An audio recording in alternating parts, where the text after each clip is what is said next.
దేశవ్యాప్తంగా కరోనా కేసులు మళ్లీ పెరుగుతున్నాయి. కొత్త వేరియంట్ ఇప్పటివరకు జెన్-1 వేరియంట్ కేసులు 21 నమోదయ్యాయి. ఇక ఈ విషయాన్ని నీతి ఆయోగ్ సభ్యులు వీకే పాల్ నిన్న వెల్లడించారు. ఒక్క గోవాలోనే 14 మంది దీని బారిన పడినట్లుగా ఆయన పేర్కొన్నారు. మహారాష్ట్ర, కేరళలో ఒక్కొక్కటి చొప్పున కేసులు వెలుగు చూస్తున్నట్లుగా తెలిపారు. ఈ నేపథ్యంలోనే తెలంగాణ వైద్య శాఖ కరోనా బులెటిన్ను విడుదల చేసింది. రాష్ట్రంలో మొత్తం ఇప్పటివరకు 14 మంది కరోనా బారిన పడి చికిత్స పొందుతున్నట్లుగా ప్రకటించింది.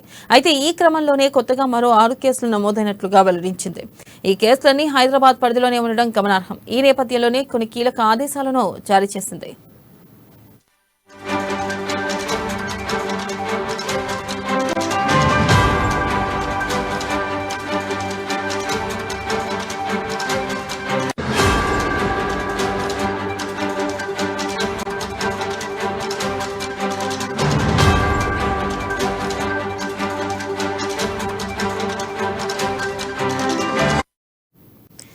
కోవిడ్ పాజిటివ్ వచ్చి తీవ్రమైన లక్షణాలతో ఉన్న రోగులు ప్రభుత్వ కోవిడ్ ఆసుపత్రుల్లో చికిత్స తీసుకోవచ్చని తెలిపారు.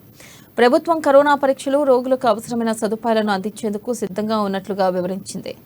దేశవ్యాప్తంగా కొత్త ఒమిక్రాన్ వేరియంట్ జెన్-1 విస్తరిస్తున్న నేపథ్యంలో ప్రతి ఒక్కరూ అప్రమత్తంగా ఉండాలని ఆదేశించింది. ప్రతి ఒక్కరూ ముఖానికి మాస్క్ ధరించడం, భౌతిక దూరం పాటించడం, శానిటైజ్ చేసుకోవడం లాంటివి చేయాలని సూచించింది. 10 సంవత్సరాల కంటే తక్కువ వయసు ఉన్న పిల్లలు, 60 సంవత్సరాల కంటే ఎక్కువ వయసు ఉన్న పెద్దవాళ్లు తప్పనిసరిగా అయితే తప్ప బయటకు రావద్దని తెలిపింది. ఇక అనవసరమైన ప్రయాణాలకు ఉండాలని పౌరులను అభ్యర్థించింది. ఇక జ్వరం, దగ్గు, జలుబు, శ్వాస తీసుకోవడంలో ఇబ్బంది, శరీర నొప్పులు, తలనొప్పి ఉంటే వెంటనే వైద్యులను సంప్రదించాలని సూచనలు చేసింది.